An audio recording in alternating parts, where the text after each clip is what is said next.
2025 चाहे वो वॉर को लेकर हो, चाहे वो नेचुरल डिज़ास्टर को लेकर हो, हमने हर तरह के दौर देखे। चाहे वो एरोप्लेन क्रैशेस की हो, मतलब तमाम तरह के डिज़ास्टर भारत ने देखे हैं और दुनिया ने भी देखे। लेकिन 2025 जैसा भी रहा, अच्छा बुरा वो बीत रहा है। अब आने वाला 2026 सबके लिए एक नई उम्मीद, नई ऊर्जा के साथ आ रहा है। सब यही सोच रहे हैं कि हम पैसे कहाँ लगाएं। 2025 पैसे बनाने वाला वो कौन सा मजबूत सेक्टर होगा। अभी तक हमने देखा टेक्नोलॉजी, रियल इस्टेट, ये तमाम जो सेक्टर्स थे वो मजबूती से, जहाँ पर लोगों ने पैसे दिए, पैसे लगाए, उसने उससे ज़्यादा रिटर्न उनको दिया है। तो 2026 इन्वेस्टमेंट के पर्पस से कैसा रहेगा?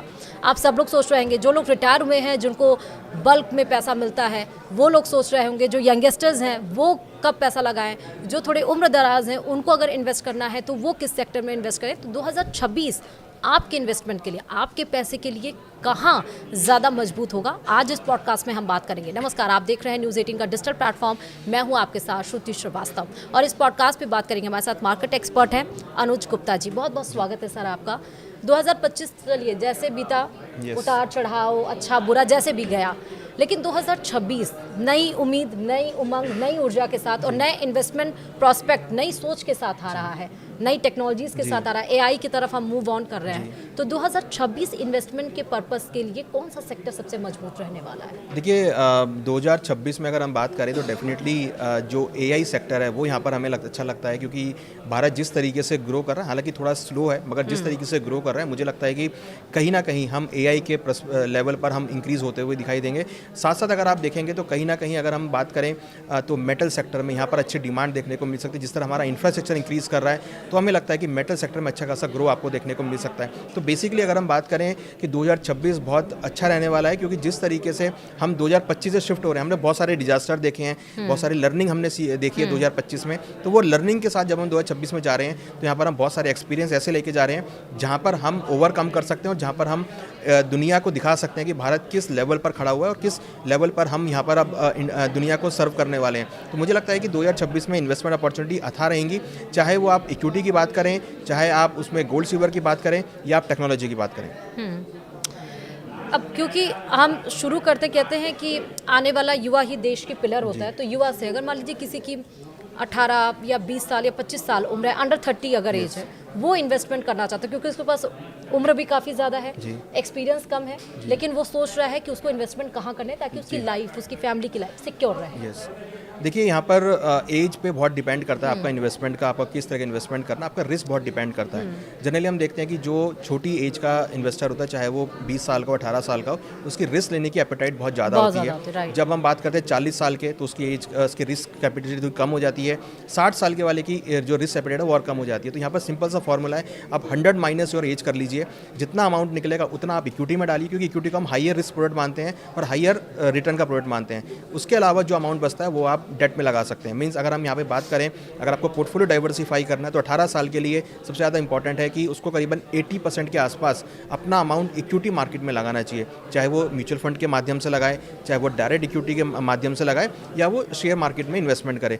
प्लस जो बाकी 20% बचता है उसको अपना गोल्ड सिल्वर में लगाना चाहिए या उसको अपनी एफडी या ट्रेडिशनल प्रोडक्ट में लगाना चाहिए। वहीं अगर हम बात करें 60 साल के व्यक्ति की, तो 60 साल के व्यक्ति के लिए रिस्क एपेटाइट लेना उतना अच्छा नहीं रहता, तो इसलिए वहाँ पर 40% इक्विटी में आप लगा सकते हैं या 40% को आप म्यूचुअल फंड में डाल सकते हैं। बट जो 60% है उसको आप अपने ऐसे प्रोडक्ट में डालें जहाँ पर आपको गारंटी रिटर्न मिलता हो, जैसे डेट प्रोडक्ट्स में आप गवर्नमेंट स्कीम्स में लगा सकते हैं, आप गोल्ड सिल्वर में लगा सकते हैं, या आप सिक्योर बॉन्ड में लगा सकते हैं, जहाँ पर आपको एक रिटर्न जो है, एक डिफाइंड रिटर्न मिलता है जो कि आपके लिए अच्छा होता है। तो ये जो इन्वेस्टमेंट है ये बेसिकली एज के साथ शिफ्ट होता है। जितनी कम एज होती है उतना रिस्क लेने का एपेटाइट ज़्यादा होता है, और जितनी एज ज़्यादा होती है उतनी रिस्क लेने का एपेटाइट कम होता जाता है। अच्छा, बहुत सारी इसमें ही कन्फ्यूज़न मैंने देखा है आम इंसान को होती है कि उनको म्यूचुअल फंड में इन्वेस्ट करना है, कि उनको शेयर मार्केट में पैसे लगाने हैं, कि उनको गोल्ड सिल्वर में लगाना है, कि उनको फिक्स डिपॉजिट करना है, या उनको पोस्ट ऑफिस में जमा करना है, एलआईसी में जमा करना है।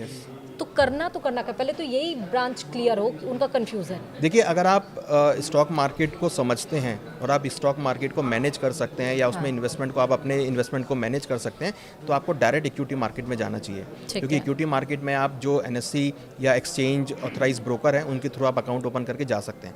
बट अगर आपको लगता है कि आपको इक्विटी मार्केट समझ नहीं आती है, बट आपको इन्वेस्टमेंट करना है इक्विटी मार्केट में, तो म्यूचुअल फंड्स हैं जिसमें आप उनके थ्रू इक्विटी मार्केट में पैसा लगा सकते हैं, क्योंकि म्यूचुअल फंड्स में जो फंड मैनेजर्स होते हैं वो आपका फंड इनडायरेक्टली इक्विटी मार्केट में लगाते हैं और उसको मैनेज करते हैं। तो यहाँ पर दो बातें क्लियर हैं, अगर आप खुद अपना फंड मैनेज कर सकते हैं तो आप डायरेक्ट इक्विटी में जा सकते हैं, आप एक स्टॉक मार्केट में जा सकते हैं। अगर आप अपना फंड मैनेज नहीं कर सकते तो आप म्यूचुअल फंड के थ्रू इक्विटी मार्केट में पैसा लगा सकते हैं। तो म्यूचुअल फंड के अंदर भी जो फंड मैनेजर्स होते हैं, पोर्टफोलियो मैनेजर्स होते हैं, वो आपके फंड को मैनेज करते हैं और वो भी पैसा इक्विटी मार्केट में लगाते हैं। अब बात आती है कि LIC की, अगर आपके पास LIC ज़रूर होना चाहिए। LIC जो है एक रिस्क का प्रोडक्ट है, आपकी लाइफ को रिस्क को मेंटेन करने के लिए LIC को या लाइफ इंश्योरेंस ली जाती है। तो मुझे लगता है कि हर एक इंडिविजुअल को LIC ज़रूर लेना चाहिए। कोई भी अनसर्टेनिटी होती है तो आपके परिवार को संभालने के लिए फिर LIC या लाइफ इंश्योरेंस जो होती है वो यहाँ पर मैनेज करती है। तीसरा आता है कि आपको बैंक FD करना चाहिए या आपको पोस्ट ऑफिस में पैसा डालना चाहिए। मेरा ऐसा मानना है कि FD और बैंक पोस्ट ऑफिस एक ऐसा प्रोडक्ट है जो आपके लिए इमरजेंसी फंड के तौर पे काम करता है, कि मीन्स आपको कभी रिक्वायरमेंट पड़ गई तो आप अपनी FD ब्रेक करके फंड यूज़ कर सकते हैं। तो मुझे लगता है कि आदमी को अपनी FD या पोस्ट ऑफिस में पैसा रखना चाहिए, उतना रखना चाहिए जितना उसको लगता है कि उसको इमरजेंसी में यूज़ हो सकता है। एज़ पर द कुछ स्टडीज़ हमने देखी हैं जिसमें ये कहा गया कि पर अगर आदमी कैपेबल है तो उसको पर आदमी के हिसाब से 10 लाख रुपए FD में रखना चाहिए। अगर मान लीजिए घर में 5 लोग हैं तो वो 50 लाख तक FD में रख सकता है, क्योंकि वहाँ पर उसको अगर रिक्वायरमेंट होगी तो उसको यूज़ कर सकता है। तो मुझे लगता है कि FD में ज़्यादा रखने का लॉजिक नहीं है, क्योंकि FD में कहीं ना कहीं जो इन्फ्लेशन है वो बीट नहीं हो पाता है। अगर आपको इन्फ्लेशन को बीट करना है तो स्टॉक मार्केट में पैसा डालिए, जहाँ पर हाइयर रिस्क के साथ हाइयर रिटर्न भी मिलता है। वहाँ पर हमने रिटर्न बहुत अच्छे आते हुए देखे हैं। इन सब के साथ गोल्ड सिल्वर एक ऐसा प्रोडक्ट है जो कि अनसर्टेनिटी के टाइम पे काम आता है। तो हमारा मानना है कि टोटल पोर्टफोलियो का 15 से 20% आपको अपने गोल्ड सिल्वर में डालना चाहिए, क्योंकि अगर मान लीजिए कहीं पर भी कुछ भी खराब होगा तो गोल्ड सिल्वर आपको रिटर्न देते हुए नजर आएंगे। तो गोल्ड को सिल्वर को एज अ हेज प्रोडक्ट के तौर पर अपने पोर्टफोलियो में 15 से 20% रखना चाहिए। अच्छा, अब क्योंकि एज की अभी हम लोगों ने बात की थी, तो अगर कोई, मैंने जैसे इंट्रोडक्शन में कभी कोई रिटायर हुआ है और उसे लार्ज अमाउंट में उसे पैसा मिला हुआ है, उसे इन्वेस्ट करना हो at the age of 60, he is not possible और she is not possible to take that much of risk, तो उस केस में क्या करेंगे? देखिए, उस रिस्क के लिए मुझे लगता है कि उनको म्यूचुअल फंड में जाना चाहिए, क्योंकि वहाँ पर जो फंड मैनेजर्स होते हैं, जो रेगुलेटेड फंड मैनेजर्स होते हैं, वो पूरे तरीके से फंड मैनेज करते हैं और उसके ऊपर सेबी की नज़र रहती है। तो आप इधर उधर पैसा ना डालें, क्योंकि आप इक्विटी मार्केट भी उस टाइम मैनेज नहीं कर पाएंगे। तो बेटर है कि अगर आप म्यूचुअल फंड में पैसा डालते हैं तो वहाँ पर आपको अच्छे रिटर्न्स मिलते हैं और एक जो एलिजिबल जो फंड मैनेजर है या जो बिल्कुल एकदम रिप्यूटेड फंड मैनेजर है वो आपके फंड को मैनेज करते हैं। तो मुझे लगता है कि अगर किसी के पास एक मुश्त पैसा डालना है तो उसको म्यूचुअल फंड में डालना चाहिए, या ETF के अंदर वो डाल सकते हैं, या गोल्ड सिल्वर में पैसा डाल सकते हैं, जहाँ पर जो फंड मैनेजर्स हैं वो उनके फंड को मैनेज करते हैं तरीके से। अब क्योंकि जो इन्वेस्टर्स हैं वो इंटरनेशनल मार्केट में भी इन्वेस्ट करना चाहते हैं, तो अगर किसी को इंटरनेशनल मार्केट में इन्वेस्ट करना है तो वो कैसे इन्वेस्ट करेगा? किसकी तरफ वो जाए? एलन मस्क की तरफ जाए या किधर जाए?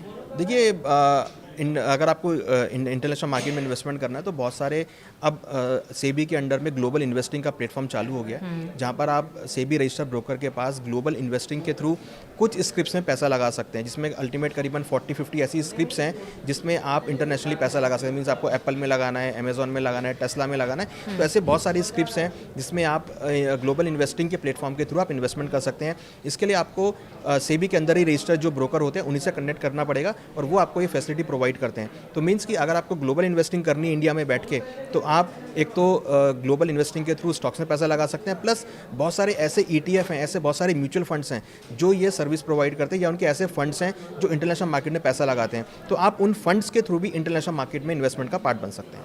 अच्छा, 2025, 2024, 2024, 2025 और 2023, 2024, 2025 किन सेक्टर्स ने सबसे ज़्यादा पैसे कमाए हैं? और आने वाला 26, आपने क्योंकि कहा कि AI मतलब टेक्नोलॉजी सबसे ज़्यादा पैसा रिटर्न देगी, तो हम इन तीनों साल के मार्केट के बेसिस पे 2026 में 2-3 मार्केट कौन से ऐसे अच्छे होंगे सेक्टर्स जो सबसे अच्छा पैसा देंगे?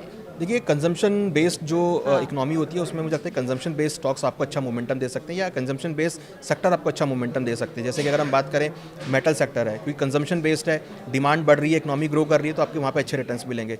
ऑटो सेक्टर की बात करें तो लोग जनरली नई गाड़ियाँ परचेज करते हैं, डिमांड बहुत बढ़ती है, वहाँ पर आपको अच्छी डिमांड देखने को मिल सकती है। प्लस AI हर कोई एआई की तरफ जा रहा है, हर कोई टेक्नोलॉजी से भी हो रहा है, तो एआई की जो डिमांड है वो यहाँ पर अच्छा रोल प्ले कर रही है। तो चिप बेस या एआई बेस्ड जो सेक्टर्स हैं वहाँ पर आपको अच्छे इन्वेस्टमेंट देखने को मिल सकते हैं। तो हमारा मानना है कि 2026 में भी ये 3 सेक्टर में आपको अच्छा खासा मोमेंटम देखने पड़ेगा। मीन्स आप अगर कंजम्पशन बेस्ड थ्योरी निकालते हैं तो जो सेक्टर कंजम्पशन बेस्ड हैं वहाँ पर आपको अच्छे रिटर्न देखने को मिल सकते हैं। What about real estate and medical sector? देखिए मेडिकल सेक्टर में कहीं ना कहीं थोड़ा सा कॉन्ट्रा हम इसको मानते हैं, Okay. क्योंकि मेडिकल सेक्टर में उतना ज़्यादा रिटर्न हम देखते नहीं है। कोई ठीक है। मेडिकल सेक्टर में क्या होता है, कोई अनसर्टेनिटी तभी मेडिकल सेक्टर की रिक्वायरमेंट होती ठीक है। है। रियल इस्टेट में क्योंकि अब बहुत सारे एसेट क्लास ओपन हो गए हैं, हाँ। लोग इक्विटी में चले गए हैं या लोग गोल्ड सिल्वर में आ गए हैं, तो एसेट रियल इस्टेट में उतना चार्म नहीं लगता है, क्योंकि रियल इस्टेट की टिकट साइज बहुत बड़ा है। मीन्स आपको कम से कम मिनिमम 1 करोड़ रुपए चाहिए इन्वेस्टमेंट करने के लिए। बट आप इसके अलावा बाकी सेक्टर्स में बहुत छोटे अमाउंट से इन्वेस्टमेंट स्टार्ट कर सकते हैं, जो कि रियल इस्टेट में पॉसिबल नहीं है। हालांकि रियल इस्टेट एक लॉन्ग टर्म का इन्वेस्टमेंट है, अगर आप 10-15 साल के व्यू देख के चल रहे हैं तो आप इन्वेस्टमेंट कर सकते हैं। बट अगर आप शॉर्ट टर्म की बात कर रहे हैं या 1 साल की बात कर रहे हैं तो मुझे लगता है कि कंजम्पशन बेस्ड जो सेक्टर्स हैं वहाँ पर आपको अच्छे रिटर्न्स देखने को मिलेंगे। तो 2000 बीतने वाला 25 आपको क्या रिटर्न दे के गया है वो तो जहन में रखिए, लेकिन मार्केट के बेसिस पे 2026 कौन सा सेक्टर सबसे ज़्यादा पैसे बना के आपको देगा, इस पॉडकास्ट में आज हमने उस पर बात की है, जो आपके और आपसे जुड़े लोगों के लिए बेहद ही इंपॉर्टेंट है। तो इस पॉडकास्ट को देखिए भी और लोगों के साथ शेयर भी करिए। बहुत बहुत थैंक यू सर हमारे साथ इस पॉडकास्ट में जुड़ने के लिए और इतने डिटेल से बात करने के लिए, समझाने के लिए। साथ ही इस पॉडकास्ट में फिलहाल अभी के लिए इतना ही। देखते रहिए न्यूज़ 8। नमस्कार।